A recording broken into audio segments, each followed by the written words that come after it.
Okay. Good evening. This time, I'd like to call to order the Finance Committee of the City of Palo Alto City Council for Tuesday, March 19th, 2024. Would the clerk please call the roll? Chair Burt, Here. Vice Mayor Lowing, Here. Councilmember Vinker. Here. For the record, 3 present. Thank you. All right, thank you. So before going on to our only action item, which is a review of the HISREP funding, we have an opportunity for members of the public to speak on any item not on the agenda, but within the purview of this committee. Do we have any speakers? Chair, we have no request to speak. Okay.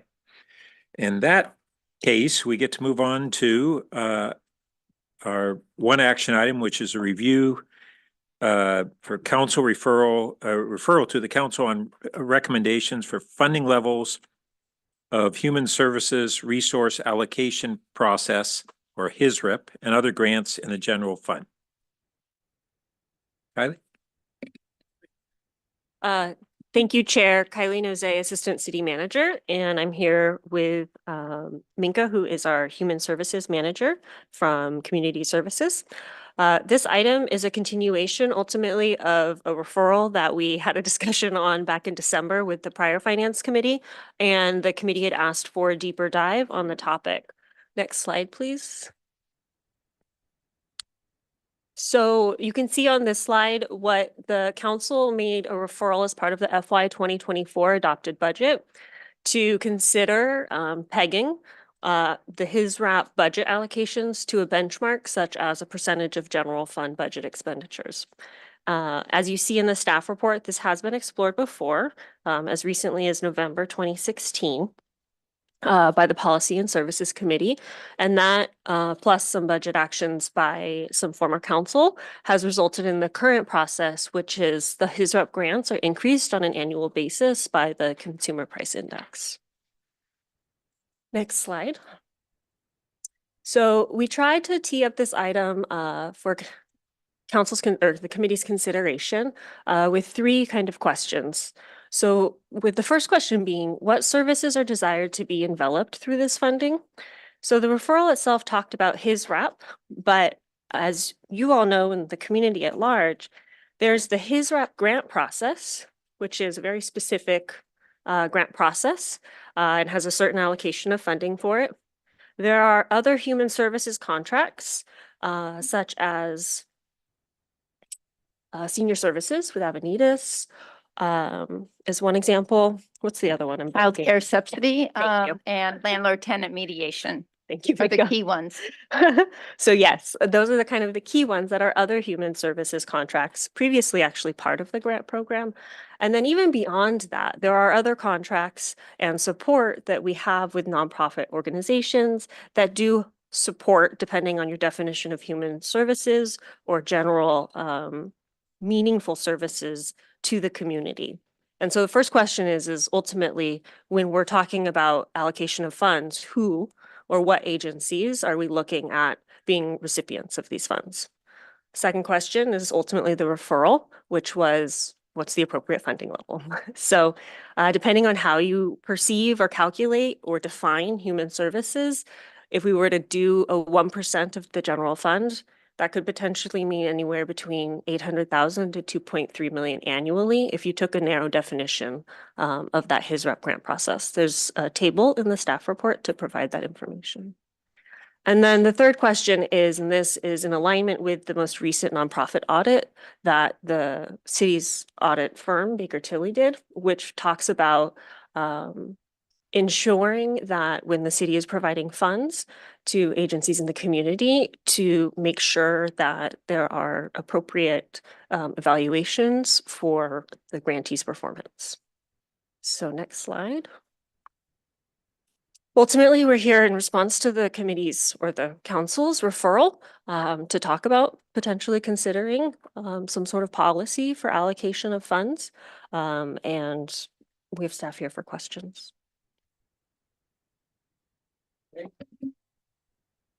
So before coming back to the committee, do we have any members of the public who would like to speak on this item? Chair, we do have one request to speak.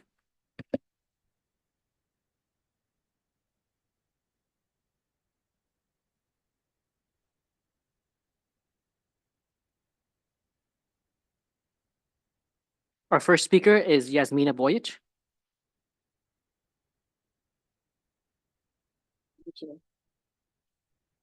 Thank you so much. Thank you to the members of the Financial Committee. I just would like to address again our United Nations Association Film Festival that we have here in our community for 27 years. It's obviously, it is the largest cultural event, but it's not only the largest cultural event, but it's actually educational event. And our film festival is in October, as you all know. From October, this year is going to be from October 17 to the 27, and I already have the bookmarks. If you just please pass them around, so because we are already in a process of inviting the filmmakers to submit the films. But what I would like to address the committee is something else. That's our ongoing events. That's special screenings that we have year round, and they are very much tuned to the community. And I do have here also you can also take a look in the flyer that we have for our special screenings in libraries. So before pandemic, we had 8 programs. We had programs with the seniors, programs with the libraries, programs in schools and the kids. Obviously, during pandemic, some of this stopped, but now the schools, the senior centers, the libraries, they're back to us and asking obviously for the continuation of these valuable programs, because very much the program is covering everything what's happening in our community. So we are asking from the committee to allocate $20,000 extra to our film festival, which is happening in October. So this is going to be for the ongoing screenings, events. It's not only just the screenings, but it's actually really, truly community engagement, and particularly because all these events are free. And that's the reason why we are asking from the city of Palo Alto to help us, because without your support, we cannot continue having this community fruitful work. So that's one of the things. And then also, I would like to address another issue that we have in our library, in our archive, actually. UNAF archive 10,000 documentaries right now, which is fascinating. Obviously, Treasure, which is now right now storage in the public storage, and we are paying $700 each month. So we are also bringing this to the committee to discuss and to see how you can help us with that as well. We are always looking, and that's one of the things that we would love to be part of any community center and bring this library, or actually this archive, available to the community. So, but again, that's kind of a vision that we would like to see in the future. Right now, what is the most emergent, what is the most important is actually having special screenings help with the financial committee. And then for the film festivals, and then it's $35,000 that we hope that altogether it's $55,000 for the United Nations Association Film Festival. So I really appreciate it. Thank you so much for your attention to this. Thank you. Thank you. All right. So you're just ready for us to ask questions and provide comments? Vicky, did you want to go first? Just maybe if you could give a 2-minute overlay of how the choices are made on some of these funds within the committee. I mean, I think I generally know, but members of the public might not. Yeah, so I'd be happy to address that question as far as the HISREP process is concerned. So as you know, that's a biennial process, and the applications are solicited and they are reviewed by a committee of the Human Relations Commission staff. And the last 2 cycles, we've actually had a community member that has been part of the process. We have a very specific list of evaluation criteria that are in the RFP for that. So the committee looks to see the application. They look at such things such as quality, number of Palo Altans served, the cost of services, et cetera. And the Human Relations Commission subcommittee then makes a recommendation to the full HRC, and then it makes its way to the full council. So is that the aspect of it that you wanted? Councilmember? Exactly. Okay, Because so I haven't, the HRC takes their work very seriously. I mean, these applications, we did a revamp this year, staff with the assistance of grantees and the HRC. And we greatly reduced the application for things that were just things that were listed in multiple places. It was just a hardship for a lot of the grantees to fill it out. So, but the folks that are on the subcommittee from the HRC are spending like 40 to 60 hours on that. 3 meetings, 3 to 4 hours, reading 25 packets that are coming in. So they take the job very seriously. and does the whole entire HRC frequently or infrequently make changes to the recommendations from the? It depends sometimes on the makeup of the HRC. So some of them are very glad to say, thank you for doing the deep dive. You know, we appreciate your work. We think you did great. And then others will say, no, but this is what I think. And that is within their right. You know, when it comes to the full HRC, the committee does try to lay out the reasonings why they made the decisions and hope that if there are changes on behalf of the HRC, that they are also grounded in some of those same evaluation criteria. But that mostly happens, but you know, sometimes when you are evaluating grants, a lot of times it's the person's knowledge of the grantee that sometimes comes into play. So the chair tries to do a really good job of shepherding that conversation between what the subcommittee thinks and what the full HRC thinks. Okay, great. I think our assignment today is twofold. One is to talk about the amount and how we calculate the amount, but the other one is essentially kind of that. What are the criteria that we should be looking at to make these decisions, including potentially, as are listed in the staff packet, performance and reporting requirements, which that's not there now. So, Right. I would say that it's there for the HISREP process. I think what Assistant City Manager Noze is trying to get from the committee is for these other grants and commitments that the city has with other nonprofits.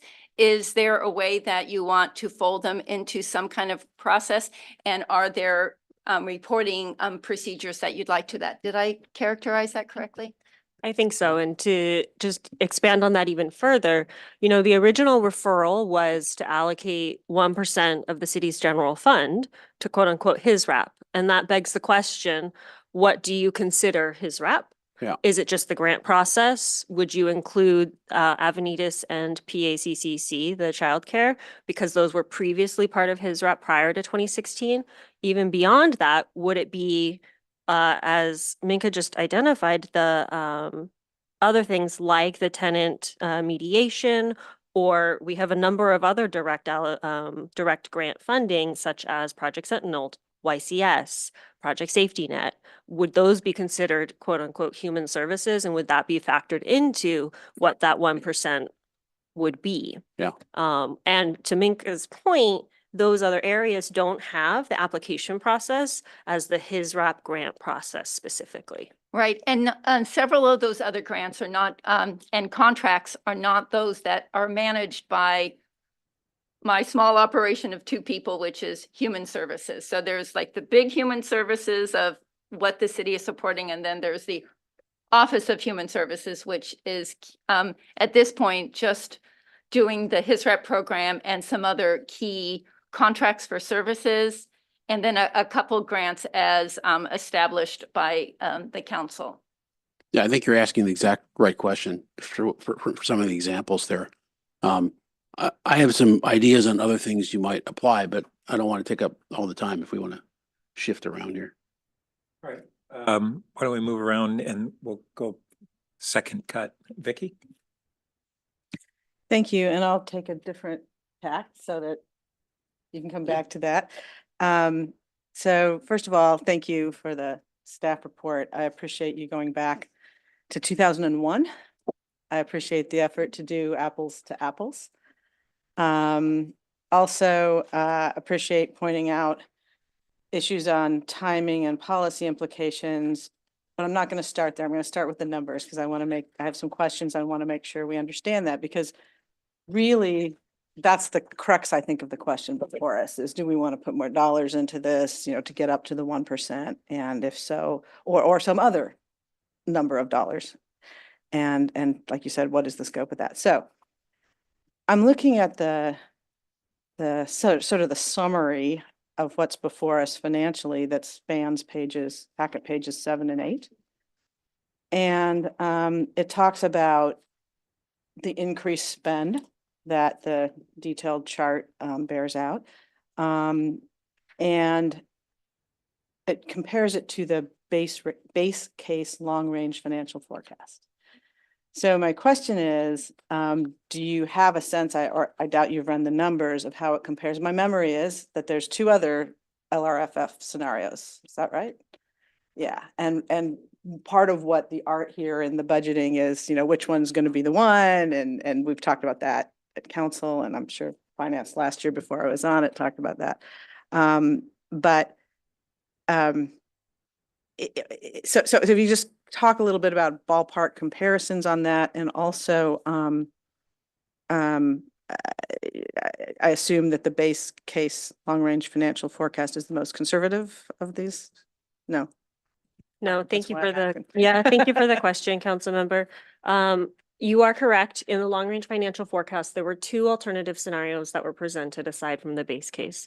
One modeled a 1% increase in salary and benefits. The other modeled potential recessionary trends in major tax revenues. So one actually would increase the general fund budget. The other one would decrease the budget or provide a greater deficit. I don't have those numbers by memory. I can look them up pretty quickly. But the base case is the best guess at where we think things will be, knowing that perhaps some estimates are conservative, some estimates are aggressive, but a balance of how we're planning appropriately. So that is ultimately the direction council gave staff in terms of the scenario to use for financial planning. So it would be the most accurate comparison for FY 2025 calculations at this time. Okay, that's very helpful. So now if we look at the chart, the attachment A, the history of HISRAP funding, and we go down to the bottom, which are the numbers that are referenced in that paragraph on 7 and 8.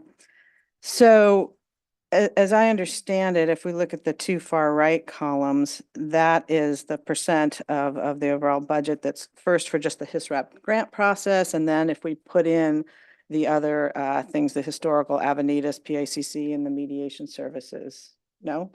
It only includes Avenidas and PACCC because those were the only ones that were previously included in the grant process that was then removed. I see. The other ones are subsequent services that have been added at various times, not through a grant process, but through various council actions.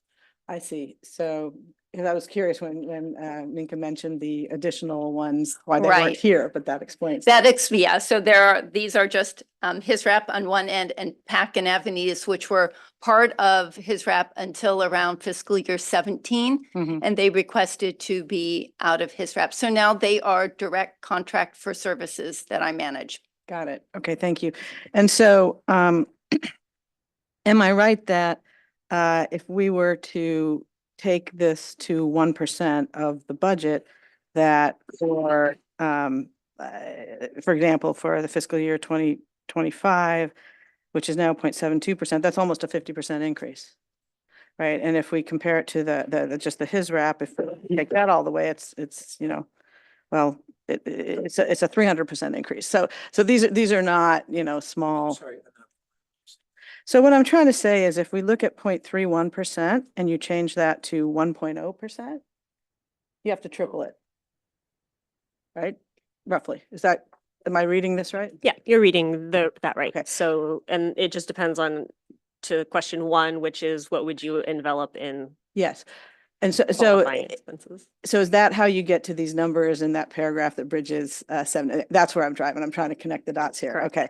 So what that means here is it's another 2 million in fiscal 2025 and 2.3 in the subsequent years after that. That would add to the deficit, but because our long range financial forecast shifts the projected deficit in out years, I assume it's not as dire a picture in years hence. If we were to.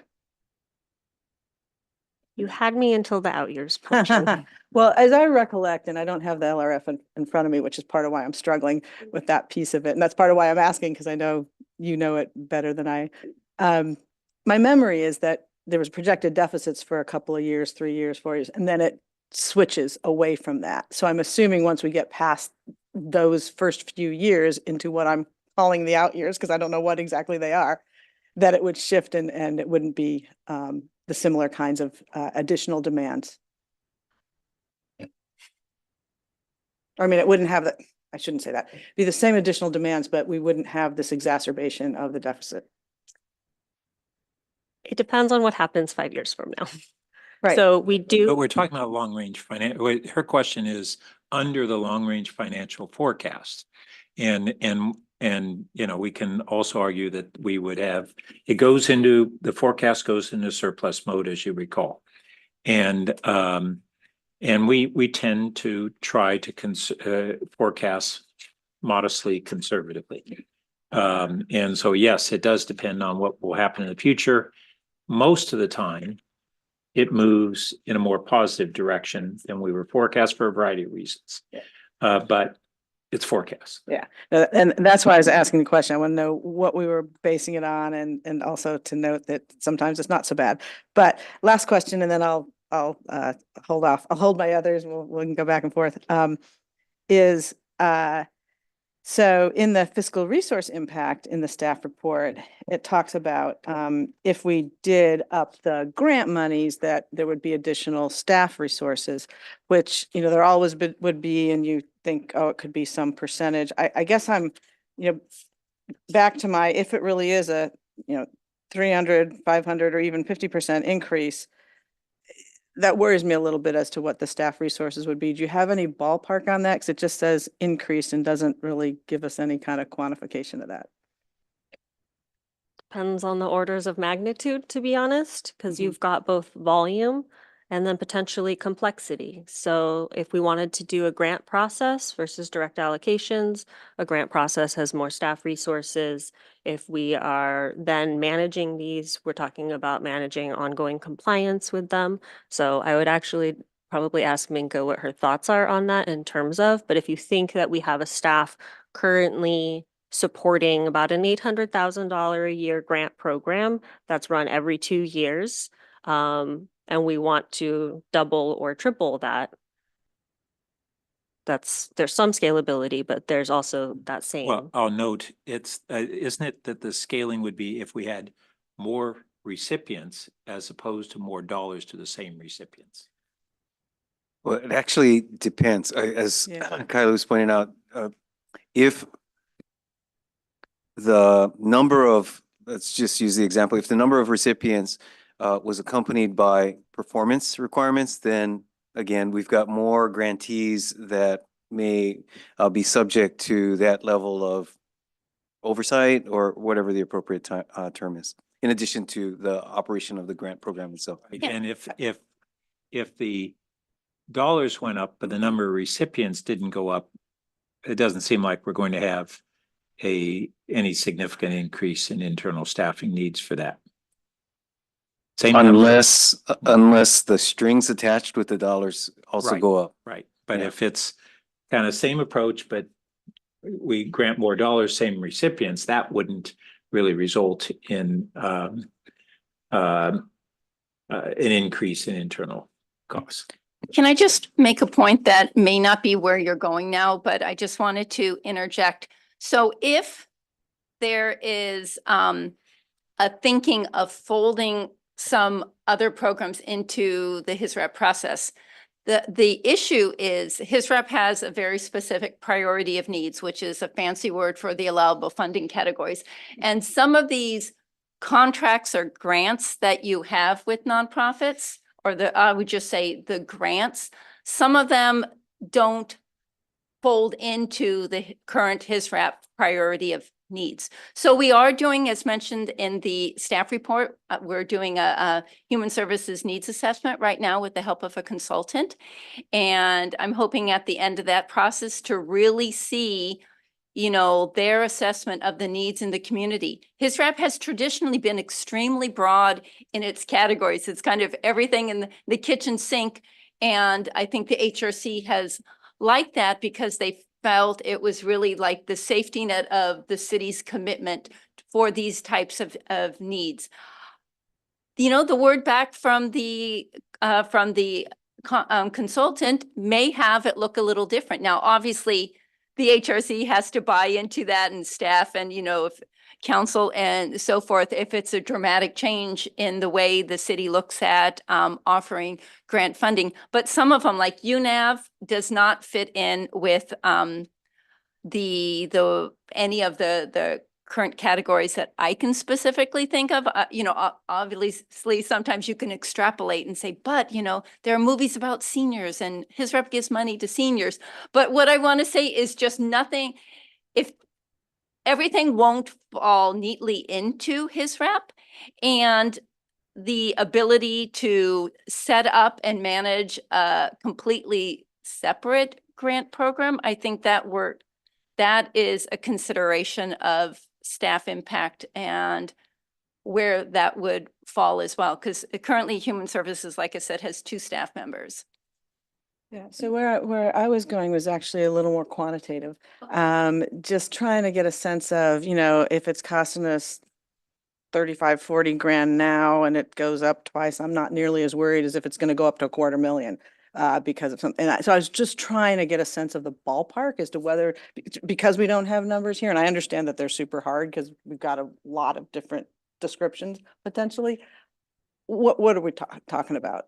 But I think what we heard is it depends. Well, okay, so give me an example that it would depend on. So let's assume that it's no new process.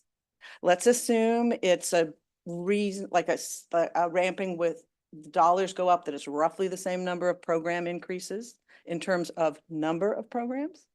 Let's just assume it's a linear, because I want a kind of a worst case. I just want to know if I should worry about it. Well, okay, That's the best. it's a case. Please give me a case to ballpark it. I mean, honestly, I think you're looking at probably, depending on volume, another staff person. Under that case? Again, I think it gets back to, are you expanding? If you are keeping the same specific grantees, you're not changing any service strings, and all you're doing is changing the dollars you're giving to them in any given year.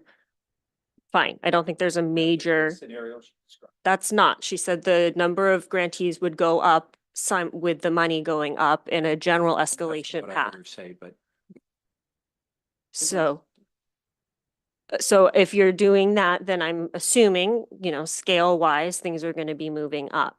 But like I said, if everything else was staying equal and it's the same dollar values, just instead of $5, you're giving them $20. Yes, I agree that the staffing resources wouldn't be significant for something like Roughly that. how many grantees do we have right now under his rep? Just 22? 22.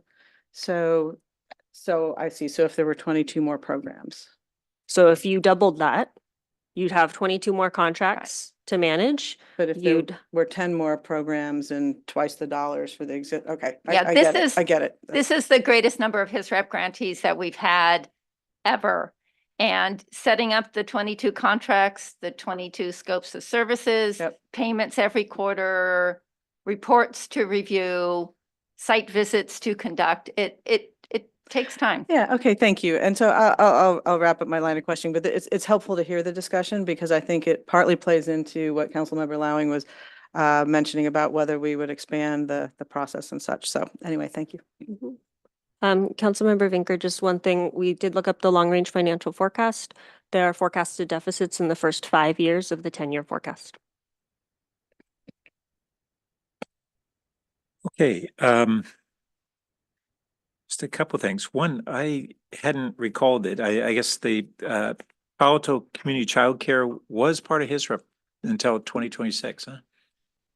I mean, Around 2016. 2016, they both were, and it was just a very awkward fitting in, because what happened is when everything was going well, it went well, because if the HRC knew that these were organizations that were providing services that the city asked them to provide, and they gave them what they asked for, it worked well. But what happened is around that time, the HRC was thinking, we're not getting any more money. And we see these other key needs in the community.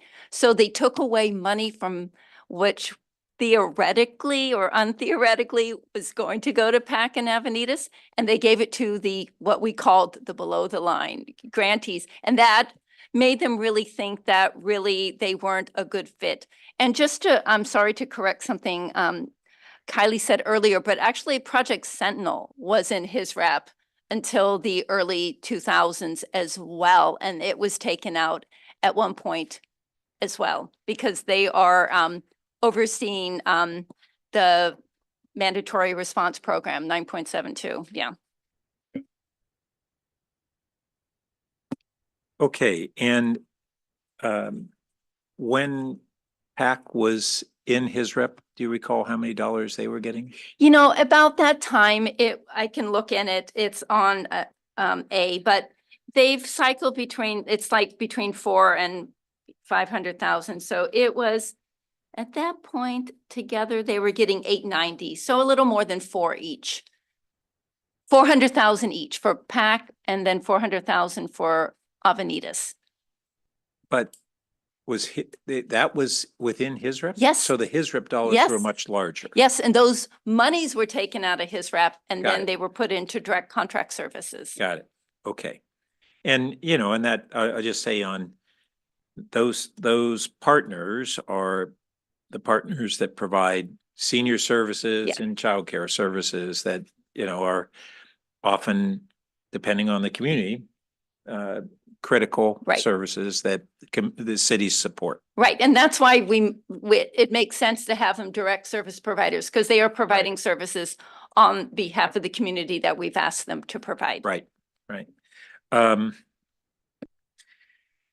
And the criteria that HRC uses, has the council reviewed that? I don't recall a discussion. We might have had it before us and just didn't dive No, into it. I would say that the criteria that they're using are like 99% the generic criteria that are used in all RFPs, but just been tweaked a little bit to talk about Palo Alto's as the recipient of services.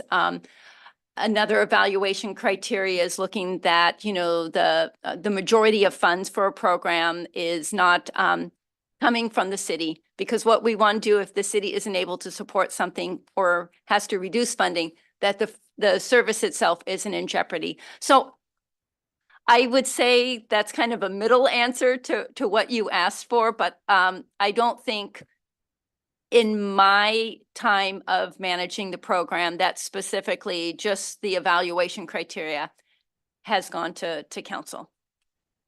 Okay, and a reason that I asked that is that, you know, anytime, whether we just were having a rail committee discussion, and we have looked at revising our criteria because there's kind of a feedback loop. When through best efforts, criteria are established and then hopefully applied well, there's a certain intention that we'll get a more objective basis, or at least to inform subjective decisions. So either it's an objective decision or it informs the decision.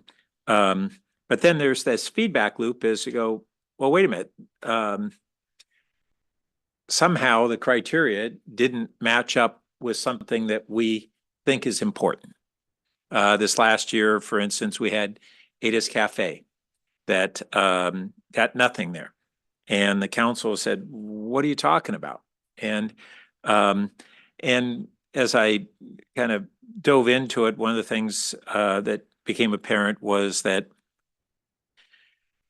there was a quantification of a number of residents that it served through who they employed, but it didn't place any value on how that program creates a sense of belonging and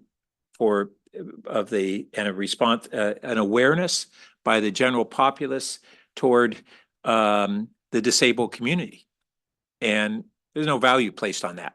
And yet for the council, it was like, no, that's a big part of what we as a community get out of it. This is where we're interacting with that group of valued residents is through that program. And so this is where I kind of want to look and think more about the criteria and how that through good intentions may not capture all the values that we're looking at, or is the workaround that, like what we did, is we say, okay, what we'll do is we'll have certain dollars that go through HRC's recommendation and his rep funding, and then the council is going to make other budgetary decisions on social service related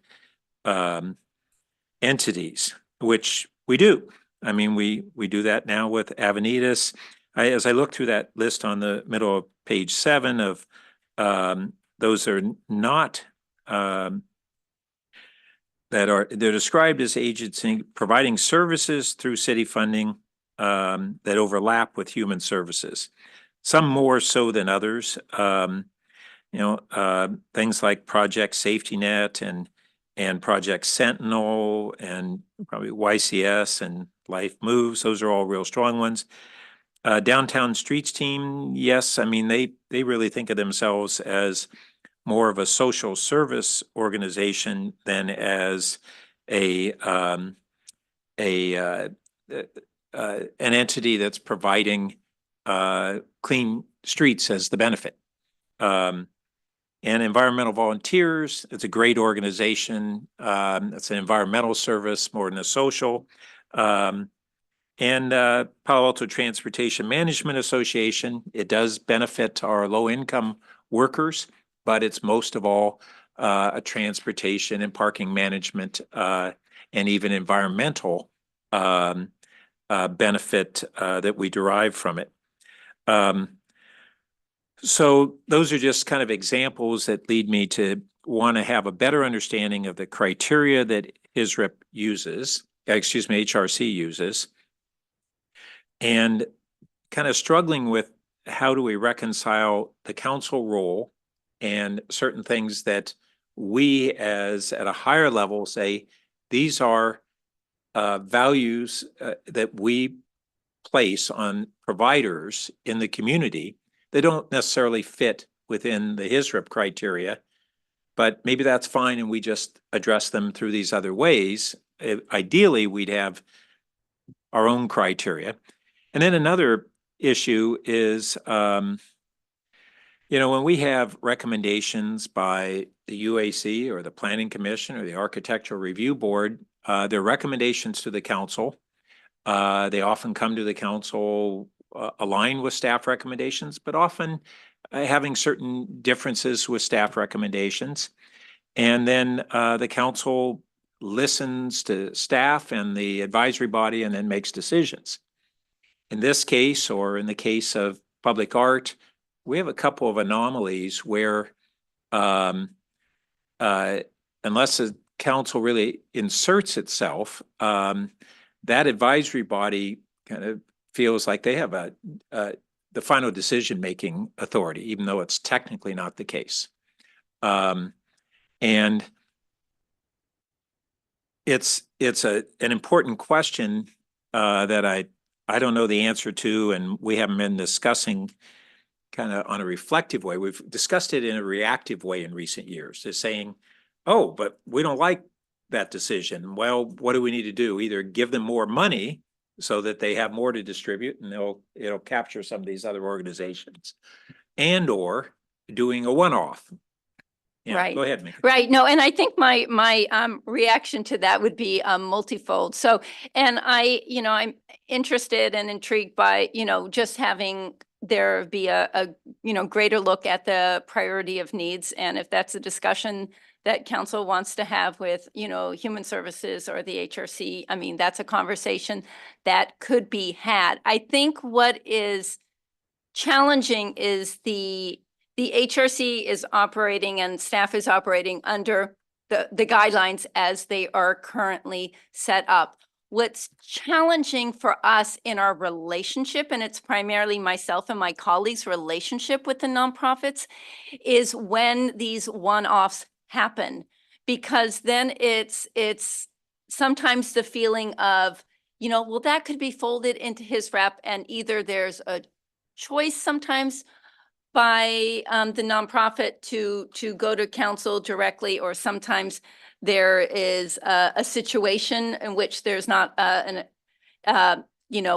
affinity to the HRC's decision. And I am not for 1 second taking away any, authority from the council to be able to make the decisions that it thinks it's best to do.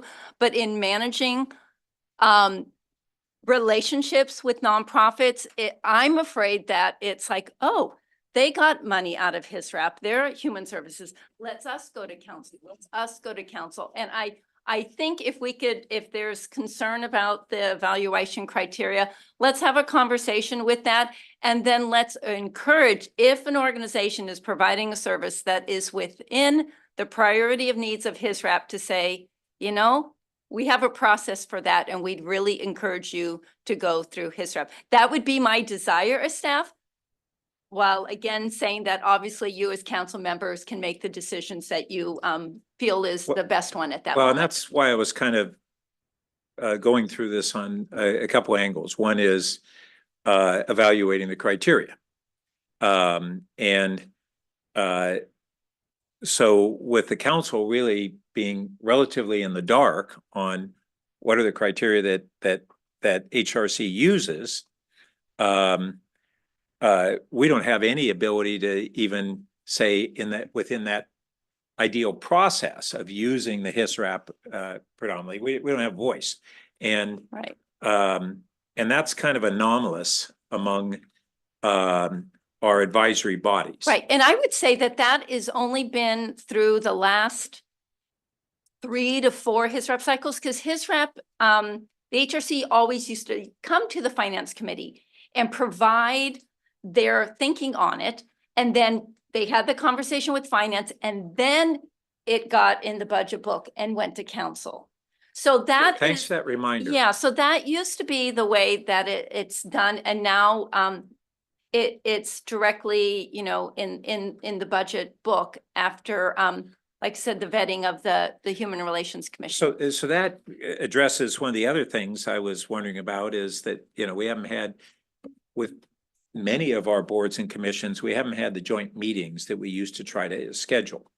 And so that joint meeting could either be the joint meeting of the council and the HRC, or it could be just returning to what we used to do of HRC coming to the finance committee and having a discussion about Right, that. and that includes a lot of the information that I as staff give to the HRC when they make a decision. They get a copy of all the applications, they get a copy of the evaluation criteria and so forth, so. Yeah, Can that might be useful. Sorry, Ed. Yeah, no, I was just saying, I want to get back to where I was, because that's exactly where I was going. Okay. Is that I think it's time to somehow we should reevaluate the criteria in case they're not all perfect. We want to make some changes. That could happen at our suggestion at the HRC subcommittee, or it could happen with this subcommittee right here. I mean, us. HRC's has a subcommittee on HISRAP, basically, that they recommend to HRC. So we could say, we want to have you take a look at that, give them some suggestions, and they could come back to us what they think is good, including we like what we have, if that's the recommendation, or the 3 of us could take it on and say, here's some of the things that we really think it should be in there. Let's put it back to you guys, the HRC, and see if you disagree. Yeah, you could express some values and they can go back and see how that really plays out within the current criteria if there's So one. let me just tick off a few that, came to my mind when I was reading this packet. And these are things we can do, but, there's a big difference between Ada's Cafe and UNAV.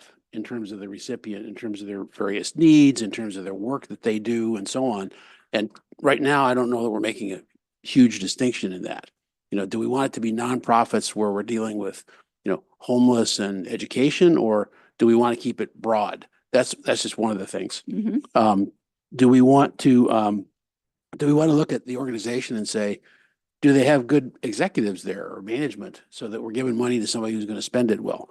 You know, do we want to see, well, we don't have to give them too much because they can run, they have enough clout and visibility that they don't need it as much because they can raise some money. You know, that kind of thing. You already raised reporting and performance relationships. Talk about creating some time constraints or some time issues for us. If you guys have to start evaluating 22 projects based on performance. So I'm a little reluctant on that one, as Right. good as We it do sounds. take that into consideration when it's the next HISRA process. We do take, you know, their performance into account from the previous cycle. Yeah. And then I do think that I think that we always should have an override, but what we could do is we could, you know, cap the total amount per organization that someone gives, and then we could add more to it if we wanted to. Or we could just pull out certain types of organizations that we want to deal with. So there's, you know, there's some detailed work here, but I think there's a number of things that, you know, it's time to just take a look at. Can you just refresh us on when it was, you said it was the HRC that was coming to Finance Committee? Yeah, it was staff. It's really, I was coming to Finance Committee and I would Right. invite a member that was Got on the committee to come with me. And that was in what month? That was probably, so the HRC looks at recommendations in March. So it was probably like the late March meeting or the early April meeting. And maybe at that point, we were doing 2-year budgets, so that feeling of having to get that all in Yeah. and- that time frame is challenging. Well, part of why I asked is looking at kind of the ebb and flow of both council and finance committee business, and basically we have only a few times a year where we have a heavy load in finance and the rest has got a lot of room there. Right. And so kind of we don't want to get up against the budget period. And we don't want to get in the period when we're doing deep dive on utility rates and all those related things. But it sounds like we can do that. And I think at a minimum, that would be a good first step. It doesn't necessarily preclude a joint meeting with the council and the HRC maybe it's every 2 years, who knows what. Which goes into, on those joint meetings, I'll just note, not only for this one, but other joint meetings with boards and commissions, that if we don't do them, we start kind of losing touch. And there might be things that we wish that they were pursuing and they're not, and they just haven't had that feedback from us. And this goes into our kind of our annual agenda planning, where we have light periods in our agendas, usually January, February, and then I think usually when we get back from vacation, and then we have real heavy periods where it just gets totally stacked up. But those kinds of joint meetings, I think we should, I've been advocating for years that let's do a calendar that looks at those ebbs and flows and say, well, which things are kind of discretionary on when we put them in, and put them in those periods that are light and not when they're heavy. Right. So I'd be interested in this, whether we just, at a minimum, go back to having Minka and HRC representatives come to the finance committee to have a conversation about that. We can understand more about the criteria at that time and any other questions. Yeah, and right.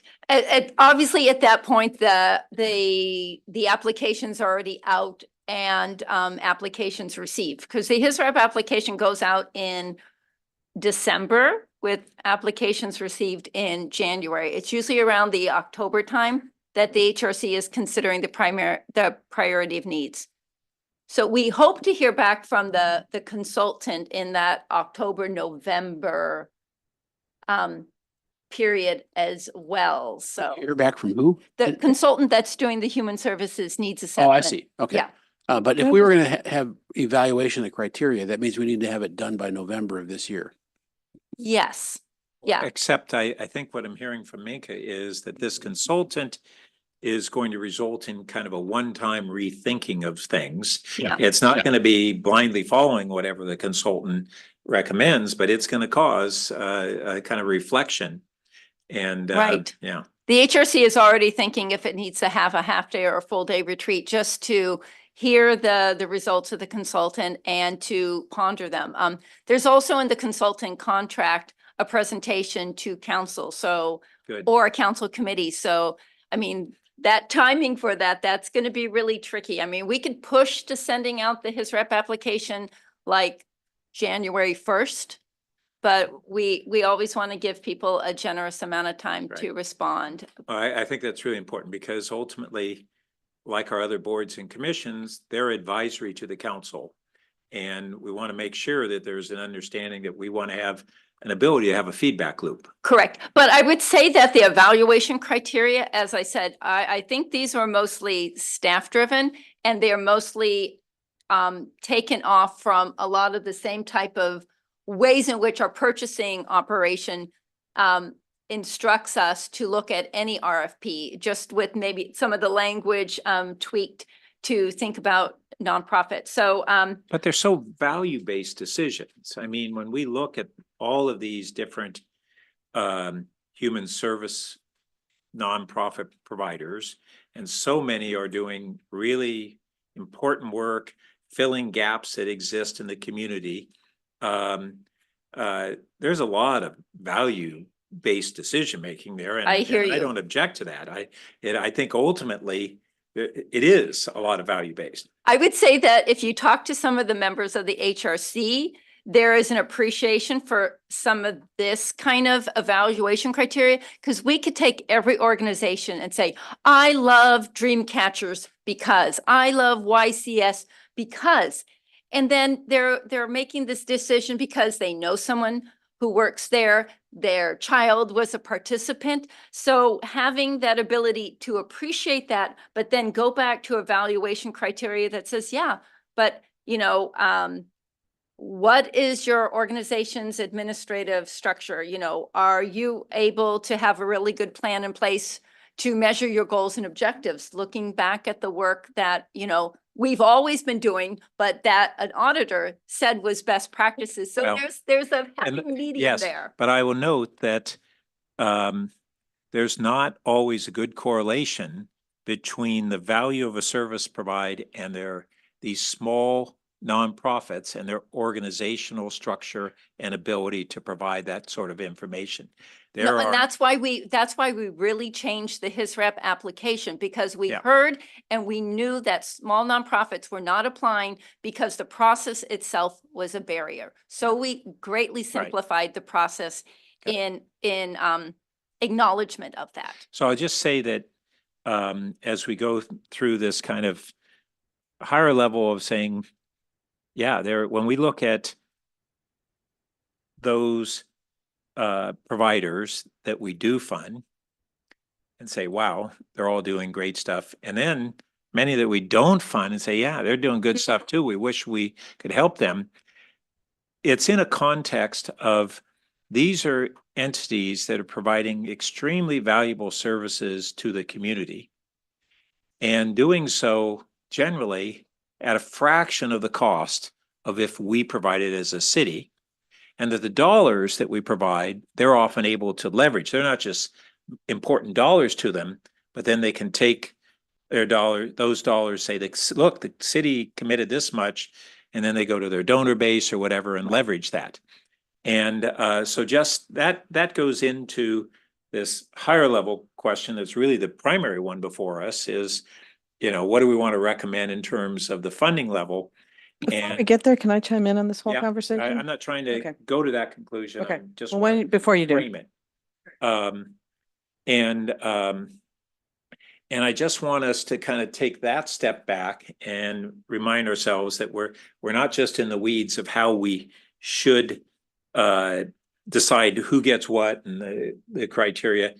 It is, okay, how effective is it for us to fund these needs through these kinds of programs versus either the needs go unmet or city starts trying to do it through staff or whatever. And my bottom line is that this is money really well spent. So, Vicky?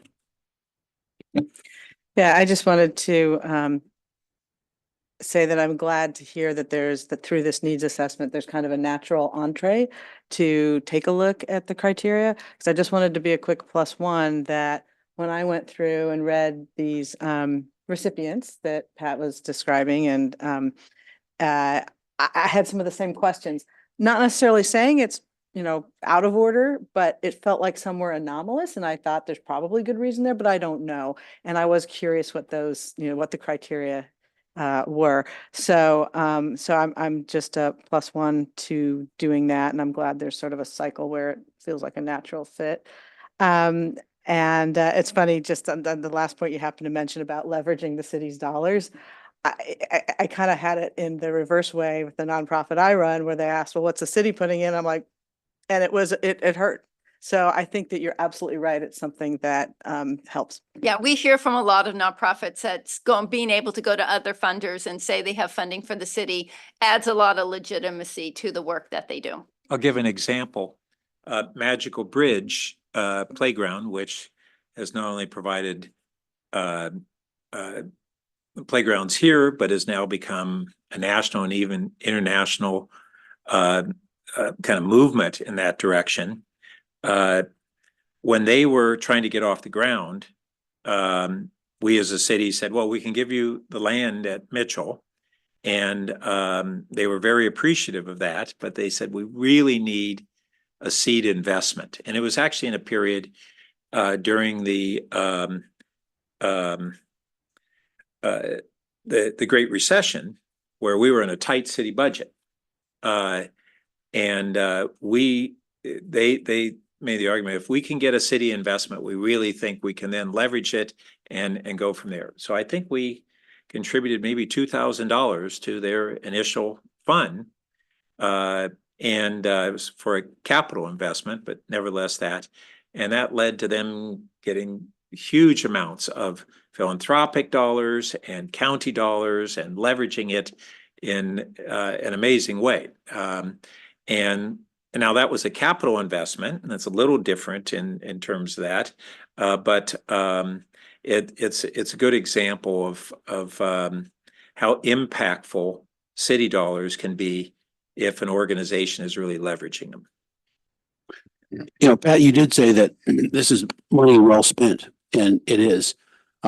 There's unlimited money we could spend because of the demand from all these nonprofits, and still do well. I mean, do good. But we can't. So we have to cut it off somewhere, and that's the other half of our assignment here. But I think that in terms of the actual dollars, those don't go out until at least January, right? No, so February? so the application goes out December, January. Decision, early decision is made by March. It goes to council. The final decision isn't till June. So it's not till July 1, 2026. Yeah, no, where I was going with, you need to know the amount Oh, yes. by I January. need to know. So what has happened in the past is, yes, it would be very helpful in January to know the amount. Yeah, so in Or terms, know, what your philosophy is. right, in terms of making the decision on should it be 1% or 0.3, as seems to have been working fairly well, or whatever, it seems like we don't really have to make that decision until we're in the budgeting process and we're looking at the year that we're in. And even as a policy, that might make sense so we can see where we are in the budget before we're raising or lowering any, his RAP funds. So I'm wondering if we can sort of postpone the decision on having automatically going to 1% and leaving it as, we need to make an evaluation when we're looking at the budget year, as long as we make a decision by budget time, which is, basically July. So you would know what that is by December. Well, there was the example of the flexible guidance thing that most of you may know more about than me, that retiree benefit funding policy. Is this a good time to talk about that? Because that was given as an example of where you give guidance trying to get toward a goal, but it's not solid. At least that's how I understood it. Yeah. It's on page, it's in the bullets before the ones I was looking at earlier. After. 8. Yeah, and so, and ultimately to kind of bridge what Vice Mayor Lowing and Councilmember Vinker are saying, a couple things. You don't have to establish a policy. This was a referral to explore. So, you know, this was explored before in 2016 and they chose not to kind of change the policy and practice at that time. So that is a okay response to this.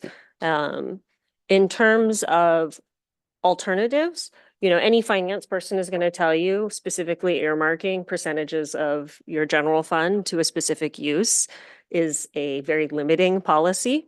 So from a professional standpoint, none of them will probably ever come forward with something like that. Simply from you start it with one, you start it with all, and all of a sudden your hands are really tied coming budget season when right now you have a lot of flexibility and grace. To Councilmember Vinker's point, where there have been areas that we have significant priority, like that retiree funding policy, we have made goals for ourselves of where we would like to be at certain points in time. We've identified a hierarchy of how we make those contributions, but we also provided the wiggle room to have the city manager provide, as part of the annual budget process, feedback should this policy be impacting the delivery of services. We've actually exercised that as recently as COVID, when we had to bring forward, you know, potential budget reductions, and staff did bring forward to the council at that time, we could pull back on our proactive funding. You know, 50%, 100% for a year or 2 years, whatever it may be. Ultimately, council chose not to do that, but we did bring that forward as an option. That's helpful because if you do a 1% or some sort of percentage allocation, you also have to consider technically when your budget goes down in this instance is likely the time you actually want to increase funding to these organizations. And are you really ready to decrease that funding? So that's, you know, those are just some of the pros and cons of. And then Minka has another relationship issue. Yeah. Yeah. Everyone's struggling economically and we're pulling back our grant funding on these agencies that can really be force multipliers in those times of need.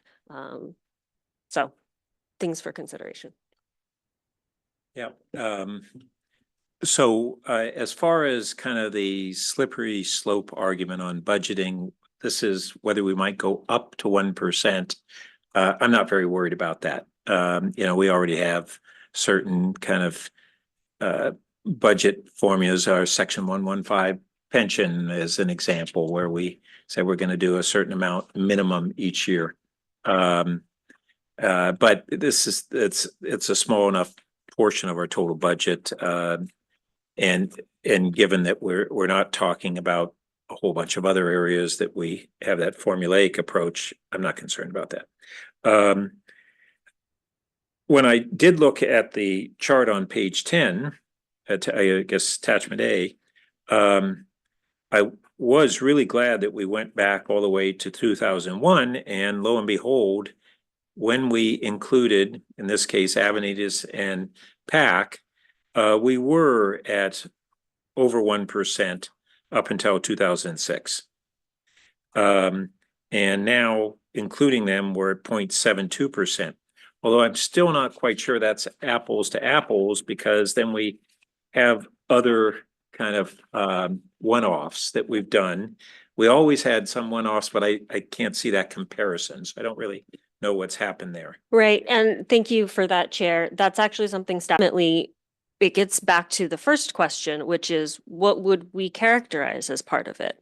Right. So in order to do that calculation, defining what we would consider quote unquote human services funding, what would the intention behind that be? Would we just be adding Project Sentinel because that was prior in versus out of the grant program? How would we consider the Life Moves contract? How would we consider Project Safety Net? How would we consider YCS? There's so much varying degrees in these types of contracts, seeking guidance from the committee on what would be enveloped in that definition, we can run those calculations. But right now, already I can assume everyone would have a different opinion of the list on what would be included in that calculation and what wouldn't. And so that's why, from a numbers perspective, we tried to stay consistent in terms of our just apples to apples, given we went back so far in history. These one-offs, say 10 years ago, are going to be a lot harder for us to track We down could today. rerun the calculations if you were to try to redefine what's to be included. Exactly. And I guess I realized that this conversation started even 2 years ago, if I recall correctly. It's been off and on for a while. So my colleagues maybe didn't have some of that context, but a lot of it, there was a certain discussion around looking at these service providers, their values to our community, and what a city like ours, with the budget the size we do, we spend our money, we have our priorities, despite our comparatively high budget size. It's never easy to say, well, gee, that's fluff or whatever. But there was this fundamental question to say, on a basis of community values and a basis of our abilities, should we be spending a bit more for these really valuable human services in our community? And that was the sentiment that came out of the council that kind of triggered this whole examination. It doesn't determine the outcome of it, but that's where we were coming from. And that had been kind of the discussion we'd had off and on as different councils. I can going back to 10 years or so ago, is do we really, should our values say that we put all the way up to a little bit more of a sizable budget toward these critical needs? Yeah, I think it's a little bit more of what, because we certainly spent more than $896,000 in the last year on services. Obviously we already talked about Avenidas, which is clearly services and so on. And you start adding in things like life moves, and you jumped a lot. And you start to look at rents that we're charging in way below market rents in our places for nonprofits. They're getting huge benefits there. So, I mean, I'd love to see that calculation. I bet you would get up into the millions where we're actually making those contributions. It does kind of beg the bigger question of, if we really look at all of our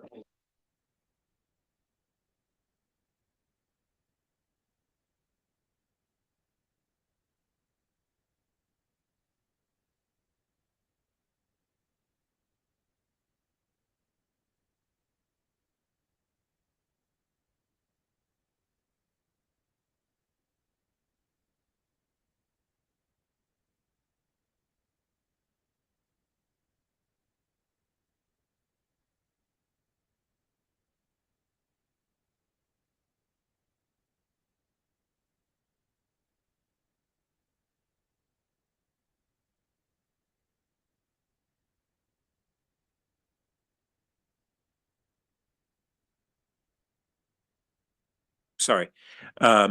Yeah, so there will be some judgment-based decisions, but I think there is a value, including, this is something that we haven't re-examined in like our whole cover lead policy for a long time. But we have at different times over the years said, what should be, who do we really subsidize and subsidize the most, and why? So yes, yes. And that was kind of what I thought a lot of the basis of the referral was, to say, hey, shouldn't this be a little more? And if so, what? And not just what for, but how much? And, so going back to my favorite paragraph, where it talks about to increase his rep funding to 1% would be an additional 2 million. to increase human services funding, and again, we have to figure out what that definition is, and it's gushy, but if it's as defined here, right? Then it would be 0.8 million. And it made me think, could we do 1 million? Could we do 1 million? It's sort of in between. It's sort of a little above the all in. And I don't know, but I would be very interested in a conversation with my colleagues and with all of you to say, it feels like perhaps we could do a little more. As to Pat's point, we've done it in the past. For clarity, 1 million instead of what, Vicky? So if you look at the bridging paragraph from packet pages 7 and 8, and it talks about to increase the first bullet is to increase his rep grant funding to 1% of the general fund. So this is just the grant piece. An additional 2 million would be needed in FY 2025 or Wait, two. You said 7, 8, where are you referring to? It says packet page 7, but it's is that it must be the same. Oh, one I see at printed. the bottom of that. Yeah, it's awkward because it goes between the two pages. Okay. Yeah, so 2 million FY 2025, 2.3 million FY 26 and 27. And that's where I was talking earlier about the increase to the projected deficits and why I was asking about the LRFF. But, so that's what it would be if we're just looking at his rep. But the second bullet, as I understand it, is the broader definition of or a broader definition of human services, coming up to the 1% would be 0.8 million more in 2025 and 1.1 million annually in 26 and 27. We should unpack what's below or the assumption in that description of human services because it's not all inclusive as this discussion has gone. Okay, and that's great. I'd be happy to do that. But I guess my point is that when I look at those numbers and I look at the historic chart, I feel like we might, this is just a general directional comment, just to give you where my thinking is now before additional conversation and definition, is that I feel like I'd like to do a little more if we could. But I'm the 1%, just his rap makes me nervous at this point. As Ed says, there are limits to what we can do. It's all good, but we can't do everything. So I'd like to explore that a little more, and maybe we should start with what the definition on bullet 2 is. Which, again, Kylie, why don't you go ahead and describe what's in the lowercase HS human services funding Yeah, and what's not? right. So what is in the lowercase human services funding is simply the his rep grant process plus the Avenidas and PAC contracts. So it is what's in the chart. It's the 2 columns in Yeah. the chart. Okay, that's what I was trying. But if you're looking at the contracts that I manage in the Office of Human Yes. Services, so his rep is it, and historically, because PAC and Avenidas were moved out of his rep at their choice, there was counsel voicing at that time, well, when they get CPI increases in the future, we want them to be included, there wasn't a conversation like if they get 500,000 more, we think these 2 should get it. They said, no, they asked to be out of his rep, but we want them to be included in the CPI. But so for me, it's his rep, PAC, Avenidas, and Project Sentinel are the ongoing contracts that I manage. I have them But- for a couple of years. Sorry. But City it manager. also does not include ADAs, Life Moves, or any of the others that, Other human service. Right. Ada's is within his rep I though. was It- gonna say, I thought Ada's was a his rep grant. Yeah, it's kind of odd that it's there, but Ada's, well, It's on the list. it was included in his rep, but the level of funding was not a level that the council supported, so. So council we add- did a one-time allocation. There are still other human service Yeah. fundings that we're doing that are not captured In the this HIS table. wrap or Avenidas and PAC. Correct. in Yeah. the table. And I think that's pretty clear because the table, the language above the table says that. And so I got you with the table, and I guess because of that and knowing it could be broader and then even fuzzier beyond that to some of our earlier colloquy, that, the 0.8 million in that paragraph that's for the not comprehensive human services, but broader than the just the HISRAP. It feels to me, I'm just looking at this saying, it feels to me that something in that neighborhood would be an interesting thing to recommend. So when I say in that neighborhood, I'm still talking about the roughly $1 million in the near term, which would A million toward what? Are you talking about additional. column 1? So, okay, when it talks about additional monies for bullet 1, it's 2 million, right? That's just adding on to his wrap. So yeah, so Yeah. again, all of those two bullets are tying back to what's in attachment A. And so in order to, what I think I'm hearing from Councilmember Vinker is that if we were simply looking at attachment A, that she would feel comfortable with adding something like an additional $800,000 for this.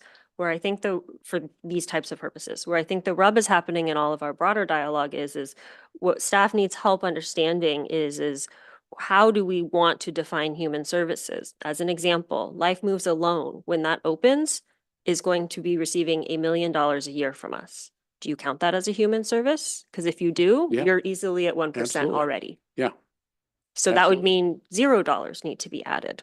So So- it gets back to like, So, what do you yeah. encompass in So it? here's where I'm thinking right now is that we don't have the information even to look at what we believe are pretty squarely in that human services as opposed to the fuzzy ones. And so at a minimum, we want to look at those. But we also have a question of his rep funding. And under this chart, it shows we did a boost, modest boost in FY 23 and a more significant boost in FY 24.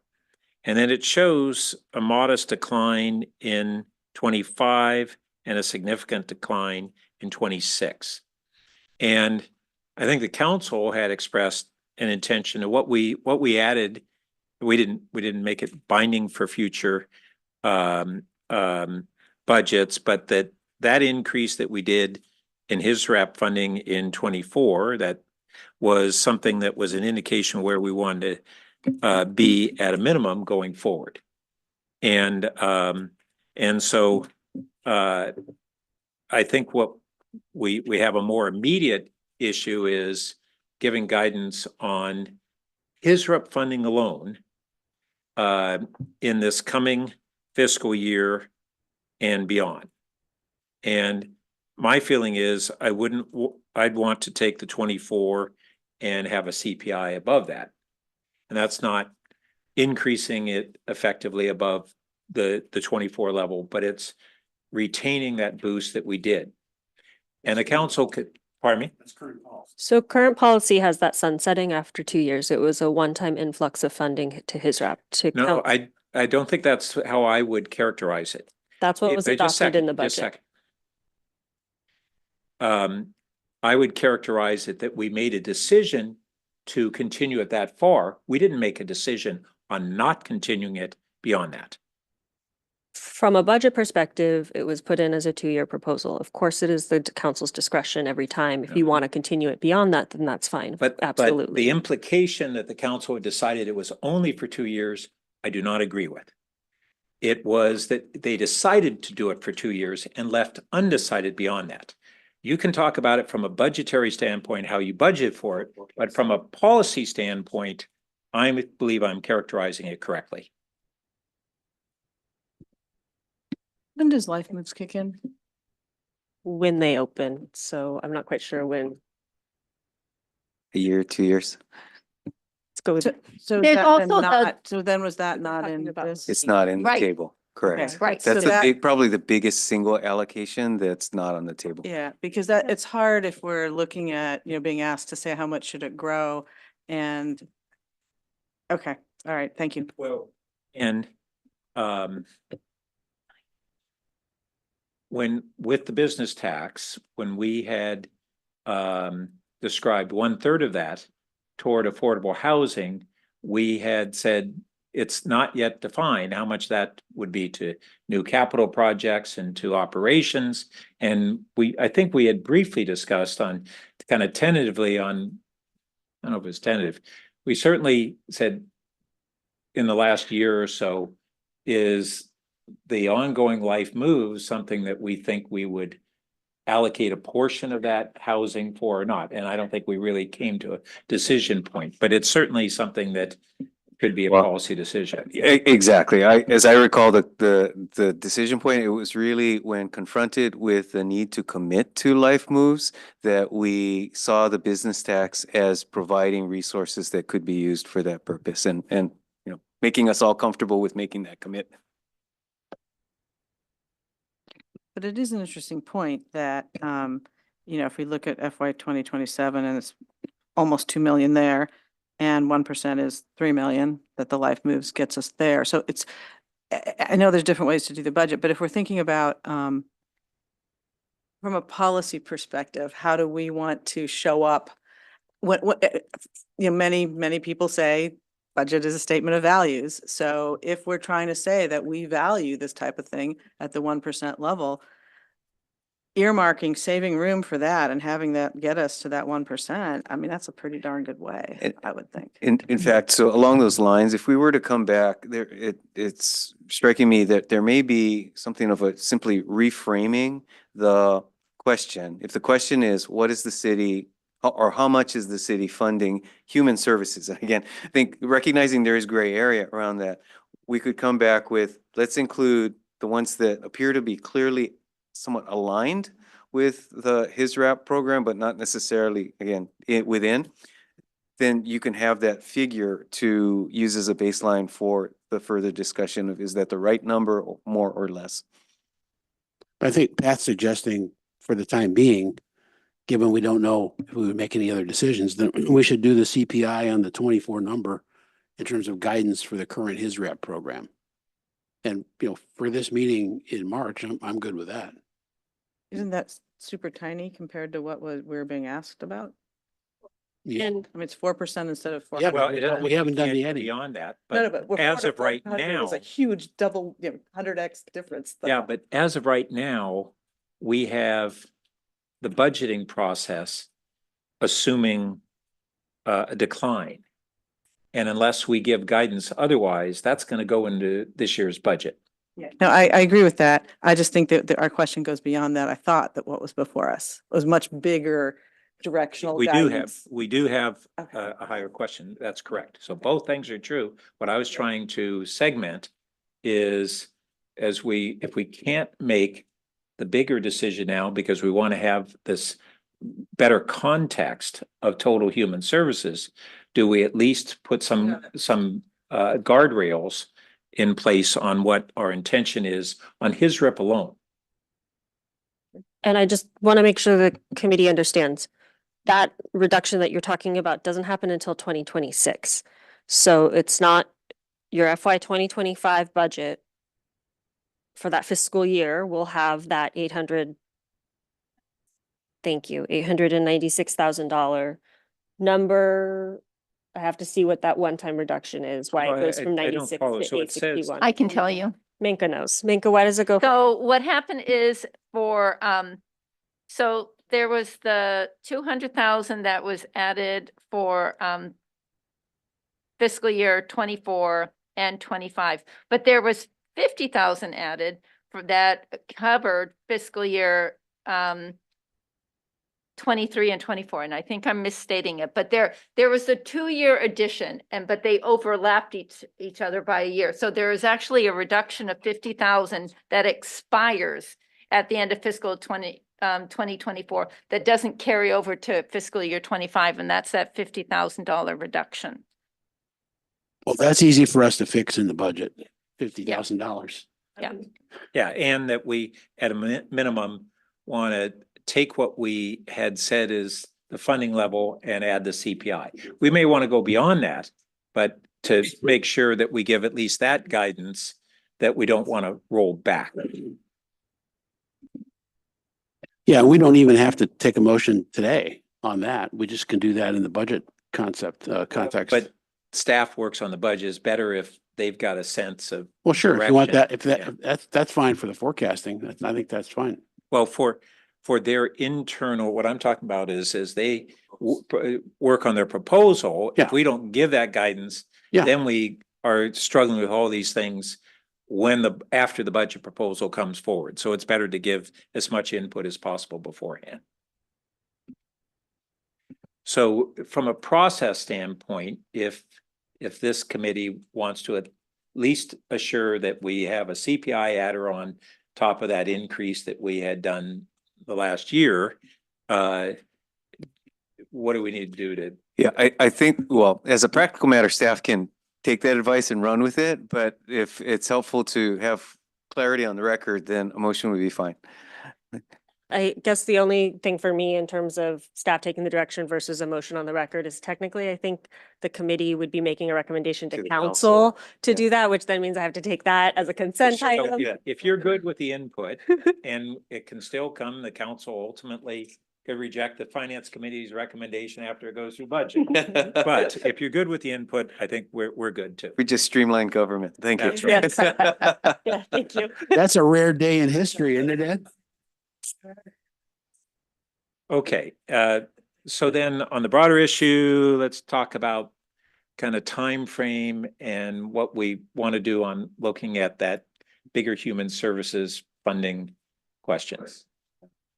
It does sound like, and this could get a little awkward, so I'll say it and then you can say if it makes sense or not. It actually may be helpful for us to actually itemize the dollars to the organizations, at least for the current year and going forward, so that you can decide what's in, what's out in a broad definition of human services. And would that include coverly rents and stuff, who's Oh. subsidizing coverly rents? So that's actually a part of the pending follow-up to the nonprofit audit. So it wouldn't immediately, because there's a body of work that needs to happen there.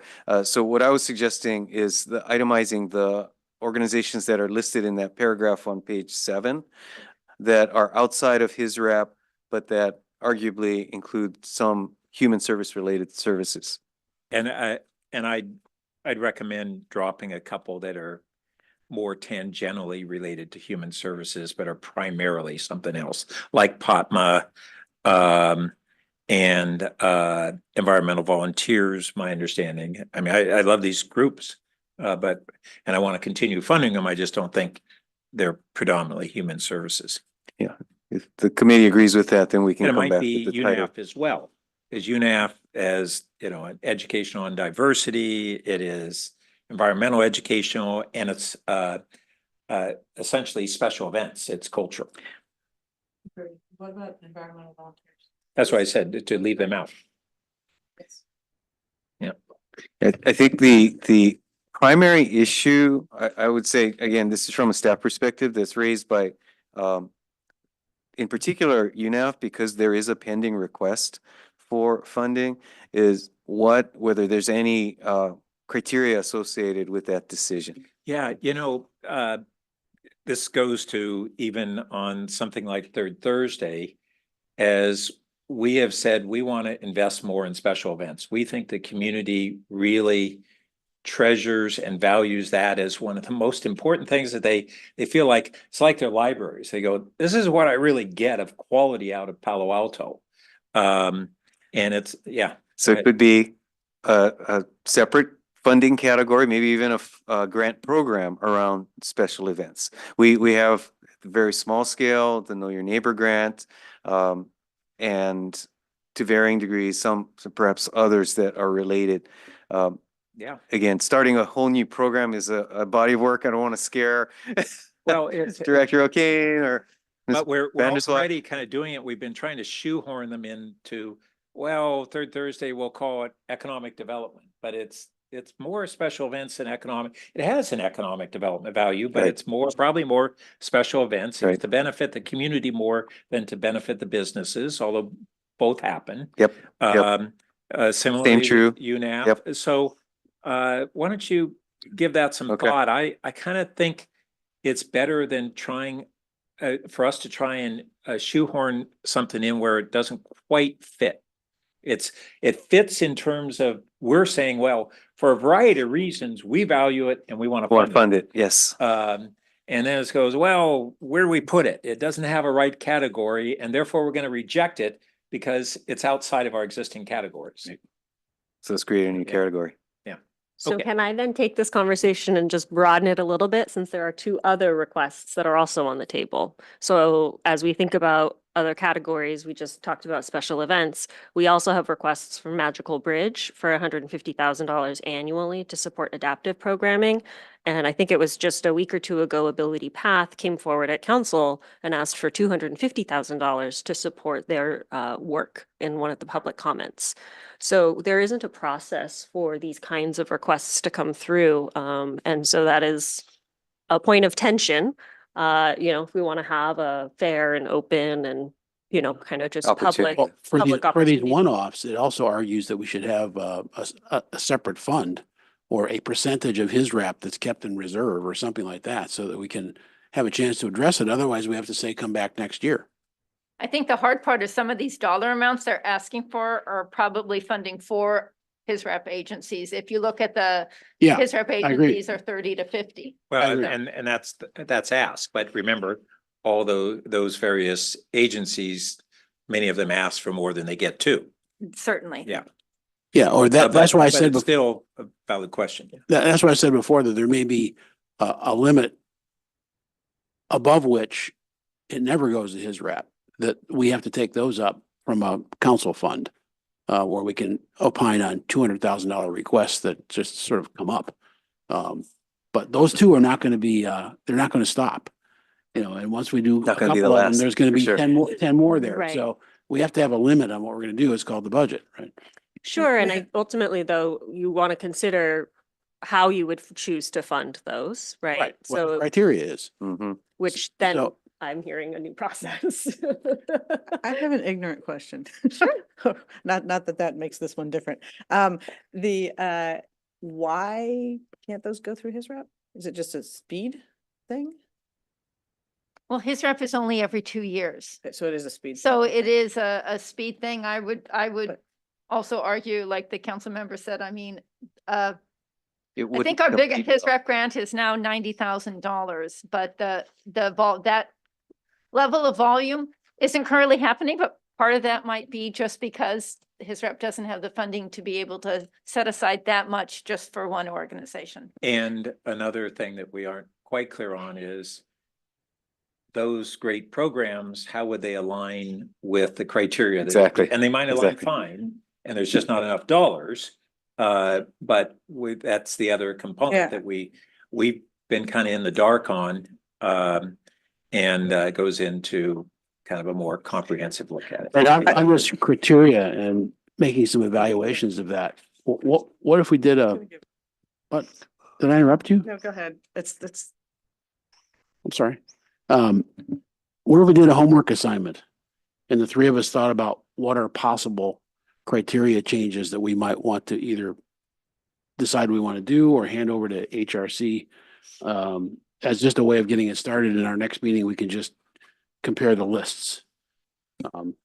Well, you mean look by starting by looking at the existing criteria?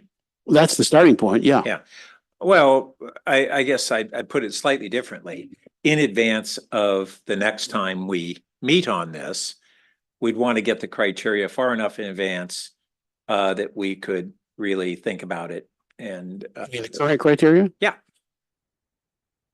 I What, think did you mean something else? No, I mean, she just gave us the overall. I was just saying that some of the ideas that we've all thrown out as to that we might want to add to that, just be ready to talk about it. Well, but the framework I think we should start from is the current criteria, and then we look at, are there any things that we would suggest we change in that? I thought we are, because I thought you gave a good summary of what's in there, so. No, I haven't seen it. No, she And- kind of summarized the source of it, but no, I don't have a good sense of it. so. I think the other piece of this that kind of ties in nicely, serendipitously, I think from a timing perspective is, as Minka just talked about earlier, is the human services needs assessment that's happening in advance of the 2026-2027 grant process. So I think that is shaping into a nice forum for us to do a few things, perhaps. One, obviously look at what our needs assessment is. How does that align with our current criteria? Any adjustments we want to make? Two, I think that also provides an opportunity for us to gut check some of these perhaps edge cases and where they might fall within human services or not. And that will also, staff can enumerate all of these kind of other contracts and what the value is so that we can regroup in a more holistic fashion. I think that's a good point, a reminder that we have that needs assessment coming up. And I'm sure we approved that contract, but it's not something that probably we as a council looked carefully at. Can we get then, as a follow-up to this meeting, the existing criteria and then that scope of work so that we understand, okay, here's the current foundation, here's what the consultants are going to be looking at, and that starts letting us think about this a little bit more. So can I go back to my question about the three here? Thank you. So I'm just literally, I'm trying to learn. That's why I was saying I'm ignorant question. But so when I was asking why it wouldn't be his rep, I was wondering about in future. And so if it wouldn't be his rep because of the timing, is that it's off cycle, I guess is what I'm saying. So that's number one. Is that the main reason? Because then I want to ask a couple other questions about Go that. ahead. I think Then I there, also, so maybe I should Yes, ask the rest of please. my Yeah, why don't you questions. go do Just that? Get it all out and then y'all Yes. can give me information because I'm just trying to capture it. So I heard that it's off cycle, that it's a one-off, which I don't really get because the programming, adaptive programming doesn't feel like a one-off as opposed to building a structure for Magical Bridge. And then that it wouldn't compete well. And I want to understand that better. And is that just because it's so much bigger than the average? So if you could, because I just look at that and it's not immediately obvious to me because I'm not as familiar with the process as all of you. well, and So, also thank you. the proposals here are not really fully described. So I'll start and just give a general sense and see if this is helpful. And I believe the answers actually vary by each of these different proposals. So in the case of the ability path, it does look like it's my understanding, it's a capital expenditure. So it's a one-time expenditure in order to enable the planned programming in the new facility. And within his wrap, that would probably not compete well, one, because it's not a service, and two, it's bigger than any of the other allocations, and that's probably stop there. In the case of the Magical Bridge, that is ongoing programming, which may not be funded at that level because it is so much larger than the grants that are typically provided, although the activity itself might fit within the description of his wrap. And then on the third one, again, I think UNAF itself is a little orthogonal to the basic program of his wrap, and for that reason, it might not compete well. Thank you. And part of the reason I was asking is, looking forward, and obviously we're going to get the criteria as Pat requested, and we're going to think about that. But I was just trying to understand if there are things that we might expect to see going forward, even if for right now, these particular ones don't fit, because at least the first couple feel like his rappy kind of organizations, and that's. Well, but the first one is capital, so it really, That's yeah. exactly why I asked, because they feel like his rappy organization. So that's exactly what I wanted elucidated. So thank you. okay. So great, we're gonna get the existing criteria and the scope of services for the needs assessment, right? Is that what it is? Yeah, human services needs assessment. And that didn't go to council because of the dollar amount. Oh, so we didn't say it. Well, You approved the funding for it, Yeah, but you but- didn't approve the specific contract. But that's all right. I, in all likelihood, would not have read it. So, but now that we're digging into it, I'm more curious. Okay, so we'll do those things, and then staff will also be kind of noodling on special events or some other category for things that don't fit exactly in his rep, but have been kind of pushed into that bucket up until now. Okay. And I think the last thing that I heard was, where did it go? That perhaps as part of the new process, but again, we could talk about it as part of the needs assessment, circle back, is bringing the actual grants to the committee like we used to. Right. Um, Right. So that's not an immediate, but Yep. just another kind of framework Yep. that I heard as well. Good. Okay, does that wrap this up as was really was it was a review and we don't have to take the action other than these Mhm. kind of informal follow-up directions.